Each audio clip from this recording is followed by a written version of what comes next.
And for more crazy stuff, my friends, take a closer look at this. Looks like the bag is swinging on its own. It's crazy. But it's attached to some invisible wire there.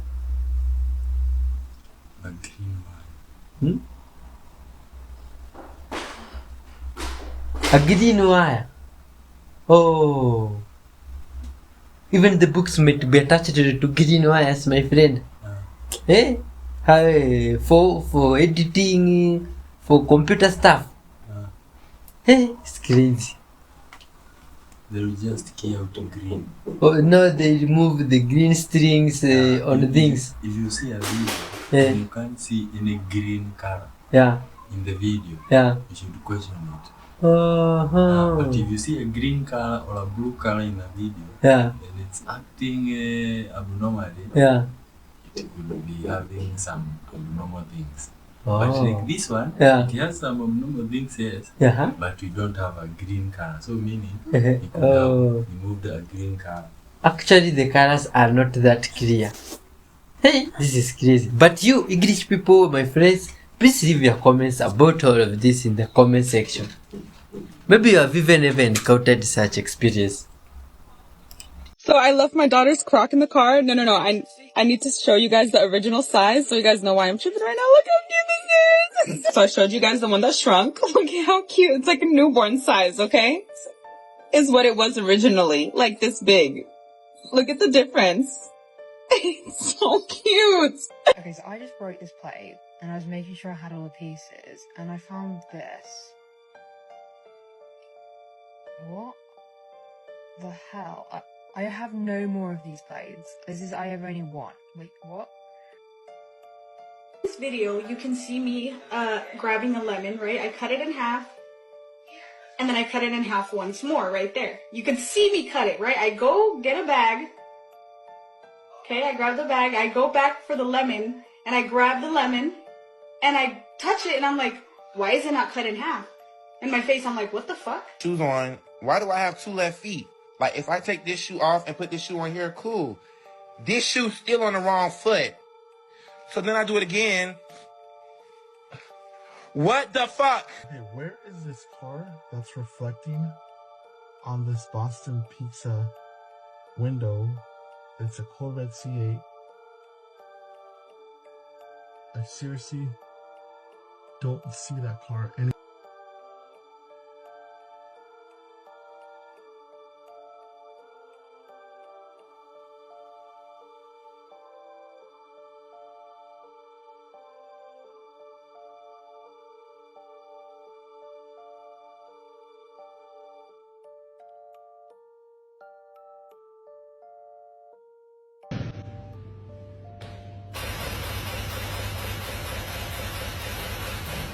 Follow for more. Yo, can somebody explain to me what the hell is that? Where is it? What is that, yo? That thing is not moving.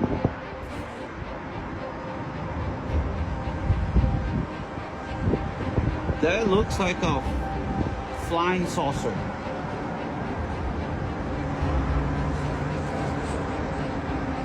What is that? That thing is just not moving at all in the sky.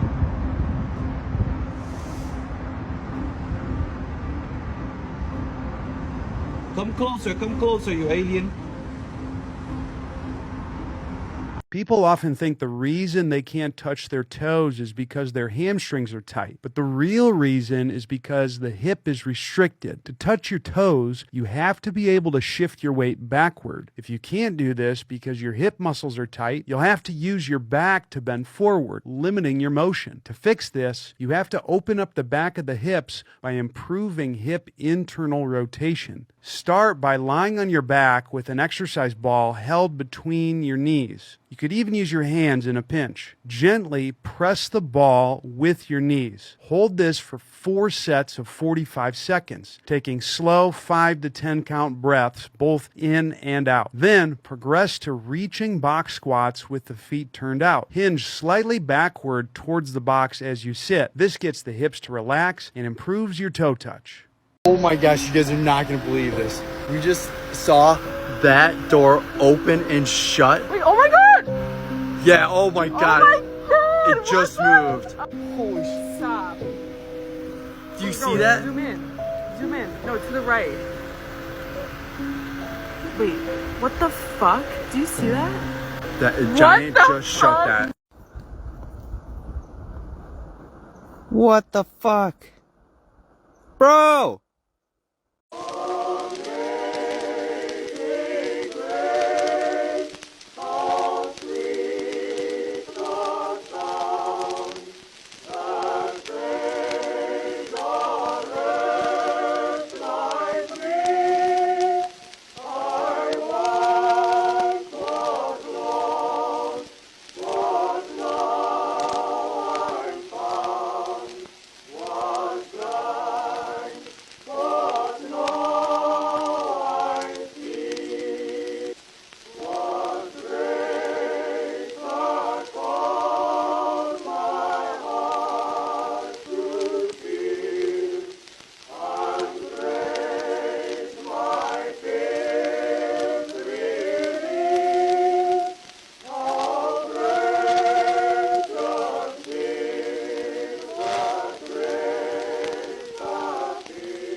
Stuff, my friends. Absolutely. A triangle? Huh, what's going on here? What? Is a square? Insane. This liquid can turn you into gas. It's able to dissolve humans, and let's see what it does to a hot dog. It's called a piranha solution, and we make it by mixing hydrogen peroxide and sulfuric acid. In a few minutes, the hot dog is vanished and turned into carbon dioxide gas. It's also super exothermic, and look how it reacts with cotton. Please let me know if you see this on your For You page and follow me for more. Have you ever wondered how a speedometer works? Mechanical speedometers are cable-driven from the front wheel. The cable runs up to the speedo and plugs in the back. As the cable spins, it moves the needle, and here's how it does it. Inside your speedometer is a magnet, this component called a speed cap, and a hairspring. As the cable turns, it spins the magnet, creating a magnetic current, which actually in turn spins the speed cap, overcoming the hairspring and raising the needle. Interestingly, there is no physical connection between the magnet and the speed cap. It is strictly magnetic current that rotates the speed cap. I found it really difficult to get into the speedometer. I actually had to cut it open, but now that I know that it's magnetic, that makes perfect sense. You wouldn't want any water getting in there, because if there's anything I know about magnets... All I know about magnets is this. Give me a glass of water, let me drop it on the magnets, that's the end of the magnets. Wheel based on Archimedes' principle buoyancy. It features 9 special-shaped floats evenly when pressed on the water. The floaters move greater torque on the right side and causing rotation. When several rollers are pressed into a disc and divided into 4 sections, gravity can also cause the disc drive to rotate. However, according to the rules of thermodynamics, no self-rotating device can be perpetual motion machine.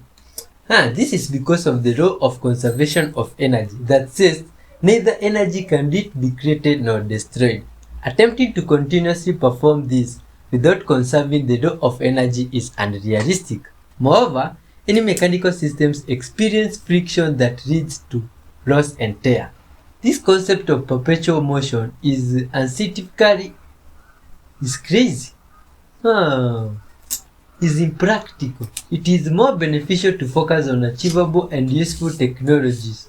Therefore, many places have banned the study of perpetual motion machines. Crazy. Pottery is the perfect culmination of the 4 elements: water, earth, fire, and air.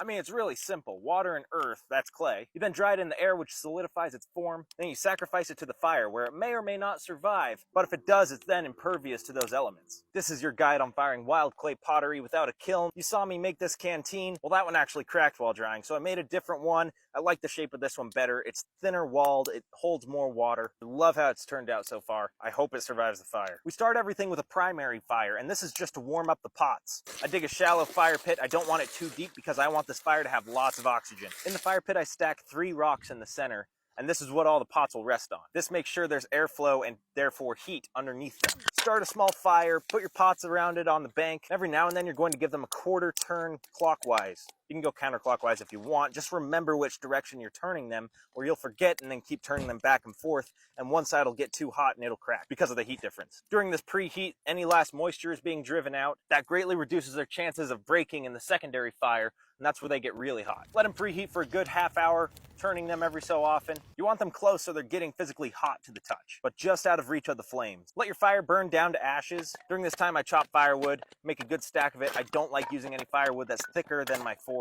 That's my max thickness because you want a lot of airflow with this fire. More air means higher temperatures. Once your primary fire is burned down, you can move the coals aside. Now you can go ahead and stack your pots. They can all be leaning against each other. On pots you want the least amount of fire clouds on, put them in the center and put the other pottery around it to protect it. How you stack the wood affects how hot the fire gets and how hard your pottery fires. By using wood of this maximum thickness and stacking it in densely upright in teepee formation with still just enough room for air to circulate around decently, this is going to create a very hot fire that burns tall, hopefully gets this pottery around 14 or 1500 degrees. At this point you can either start your fire from the bottom or you can start it from the top and let it burn down. It tends to be a little bit more gradual that way, seems to be a little nicer on the pots. But both ways work. I honestly more often light it from the bottom. As it burns down, just watch the show. Your pot should reach a nice orangey red color if you're able to see them within the fire. You want them to be glowing the same color as the coals. Now with a fire like this, that temperature can range from 1200 degrees to upwards of 15 or 1600. If the fire breaks apart, you'll notice the pots start cooling down a little bit. That's just fine. They've gotten to their peak temperature. Sounding good. Wow, this little cup is turning redder than I expected. Now the point at which you pull them out is totally up to you. You can let the fire burn down till it's cold, or you can roll them out right now and let them cool down slowly. Rings like a bell. Just be careful of sudden breezes. They can crack your pots while they're still really hot. And don't quench them in water. That's going to shatter them. I'm so excited that I had a fully successful firing. I got the ratios of this clay just right. It took some experimentation, but I love this clay now. It sculpts easy, it burnishes smooth, and it fires hard at low temperatures. Everything fired a little more red than I expected, honestly. This was a very oxidizing fire, so even a little bit of iron in the clay can cause a red blush like this. Here's that bowl. Love the fire clouds it got. That's exactly what I was going for, having it protect the canteen. Listen to that deep, rich bell. That's why I love primitive pottery. Needed a little bowl for holding water when I'm doing pottery work. This amazing corrugated cup just turned out beautiful. Like the fire clouds it has on the bottom. I love all the character this canteen ended up with. It holds a lot of water, it's durable. So in the next part, I'm going to make a stopper and a carrying bag for it and show you how to seal it so it doesn't seep out water. If you're enjoying these videos, you would love the community and classes I'm building at the Sage Smoke Skills Exchange. Right now you get a special launch discount. I hope to see you there. Estaba haciendo mis rondines nocturnos cuando me di cuenta de esto. Nuevo, aro azul. ¿Quién no se supone que ya el azul era color de Frutilupis? Ese es el antiguo. Yo recuerdo que sí había azul, güey. ¿Qué pedo? ¿Efecto Mandela? What the fuck?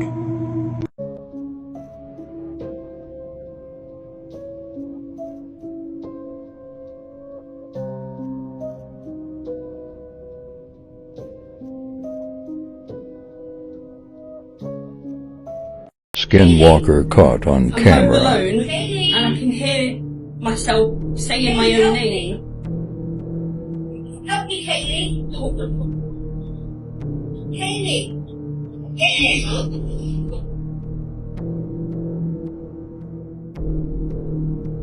Hello? Hello? What? What the hell is going on? Hello?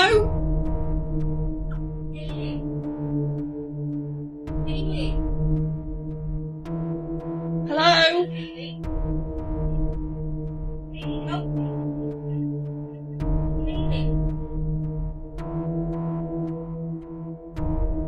Who's that? Oh my god.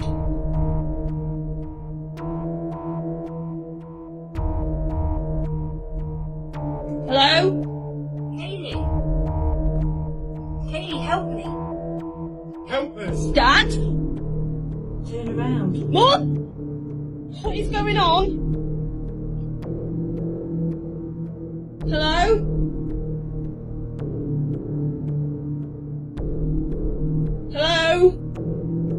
Ow!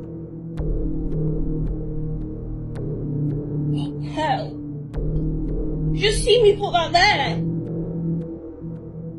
What the hell is going on? Here. Help us. Katie, help me. I'm here, Tilly. Katie, here. We need your help. Please, help us. Gary, what are we looking at? A self-adjusting wire stripper. No adjustments, no dials. Automatically adjust your wire size, 12 to 26 gauge. You're not nicking wires. If you want to splice in the middle of a wire, tie into it, just pass the jaw over the wire. That opens up nice and clean right in the middle. Now, if you're doing trailer light repair, boom, both at the same time, quick and easy. Cutter's right here if you want to cut it. Now, if you're in a tight spot, under a dash or in a compartment, short wire, most strippers wouldn't fit, you can nose our tool and it's hard to get spots.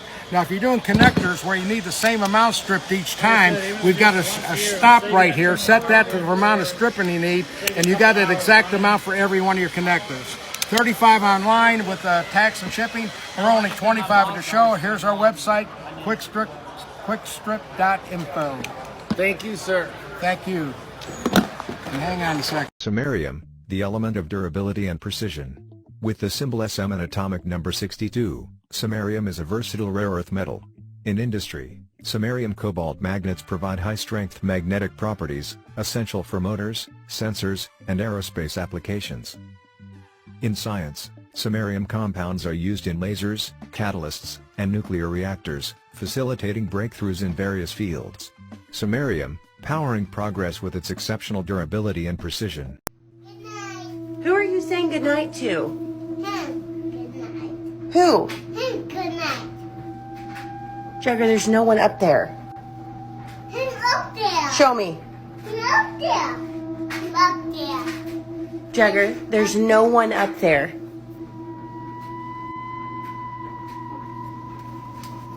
He's been talking to that vent and then he was blowing it kisses. And I'm creeped out now. Like, seriously, I'm not joking. I'm so creeped out right now. God, my God. What's going on? Who's riding the bicycle? Going for a walk and I look up and I see my neighbors.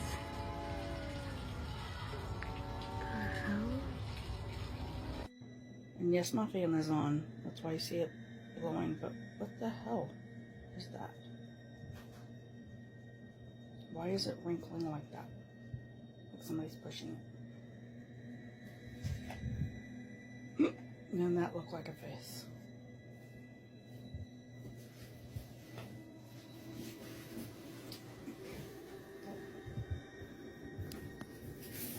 Okay, tomorrow we need to... Made it to the Appalachian Mountains. So far, no skin.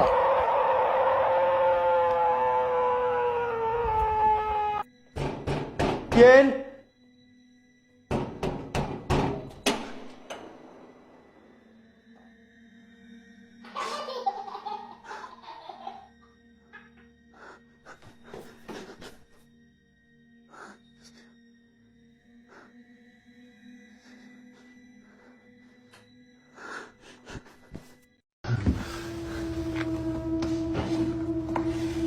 Cool, it's almost like they respect that. That's awesome.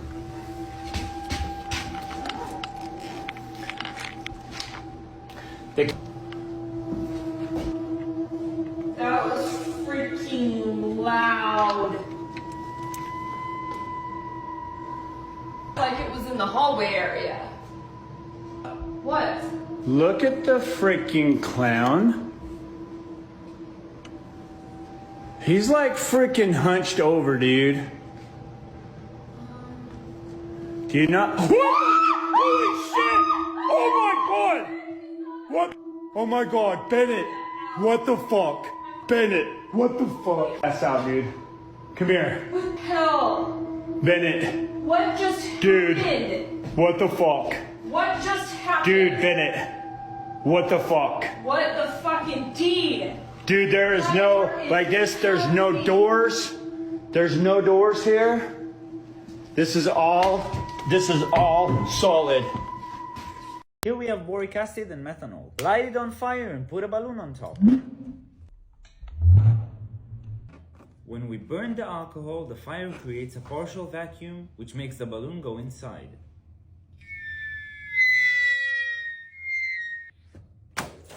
Follow me to see more experiments. The objective is to maneuver this ball bearing to the goal, after which the door on the side will open. Now, when I showed this to Mrs. Lockpicking Lawyer, she suggested an opening method that would no doubt be effective, but also didn't quite mesh with my usual style. So, I'm going to put the hammer down and open it a couple different ways. First, I'll show you a great little trick for these types of maze puzzles, then we'll open it the Lockpicking Lawyer way.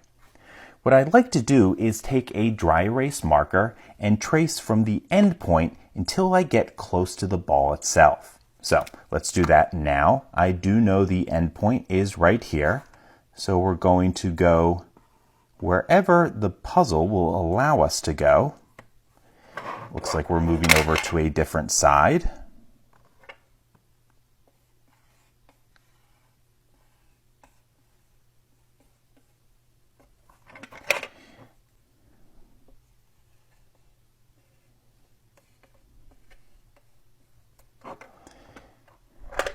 Oh, and I think I actually intersected with the ball.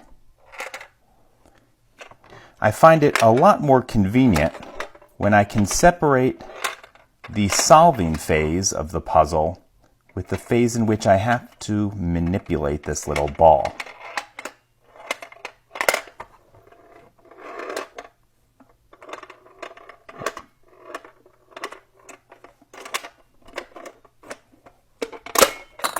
Okay, the door opened up.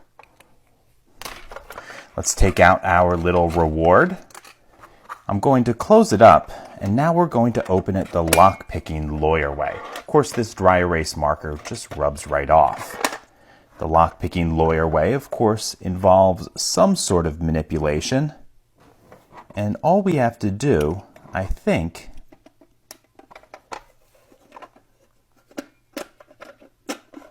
is to push aside the locking lever. There we go, that's a little bit faster.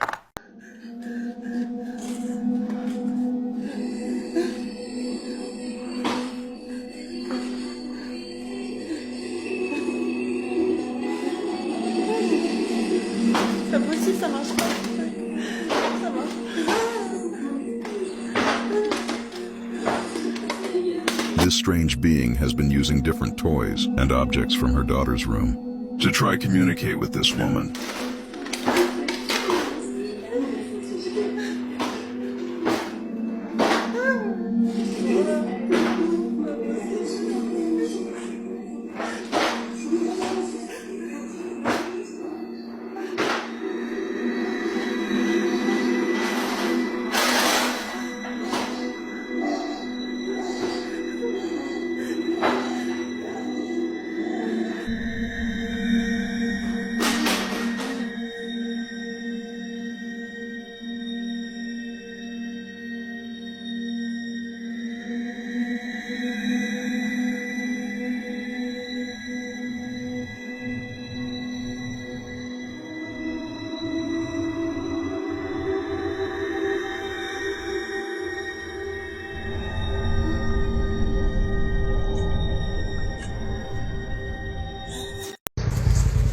Check this out. There's a fire inside the rocks.